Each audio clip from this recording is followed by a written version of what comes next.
एक दिन गौतम बुद्ध अपने शिष्यों के साथ एकदम शांत बैठे हुए थे। उन्हें इस प्रकार बैठे हुए देख उनके शिष्य चिंतित हुए कि कहीं वे अस्वस्थ तो नहीं। एक शिष्य ने उनसे पूछा कि आज वह मौन क्यों बैठे हैं, क्या शिष्यों से कोई गलती हुई है। इसी बीच एक दूसरे शिष्य ने पूछा कि क्या वह अस्वस्थ है, पर बुद्ध मौन रहे। तभी कुछ दूर खड़ा एक व्यक्ति जोर से चिल्लाया, आज मुझे सभा में बैठने की अनुमति क्यों नहीं दी गई है।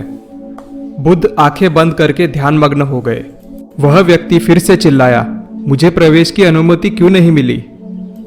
इस बीच एक उदार शिष्य ने उसका पक्ष लेते हुए कहा कि उसे सभा में आने की अनुमति प्रदान की जाए। बुद्ध ने आंखें खोली और बोले, नहीं, वह अछूत है, उसे आज्ञा नहीं दी जा सकती। यह सुनकर शिष्यों को बड़ा आश्चर्य हुआ। बुद्ध उनके मन का भाव समझ गए और बोले, हाँ, वह अछूत है। इस पर कई शिष्य बोले कि हमारे धर्म में तो जात पात का कोई भेदभाव नहीं होता, फिर वह अछूत कैसे हो गया। तब बुद्ध ने समझाया, आज वह क्रोधित होकर आया है।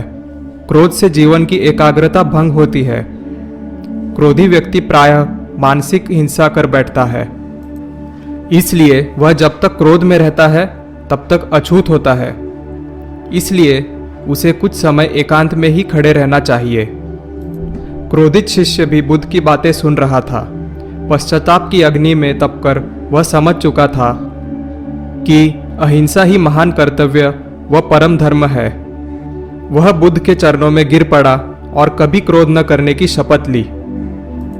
आशय यह है कि क्रोध के कारण व्यक्ति अनर्थ कर बैठता है और बाद में उसे पश्चाताप होता है। इसलिए हमें क्रोध नहीं करना चाहिए।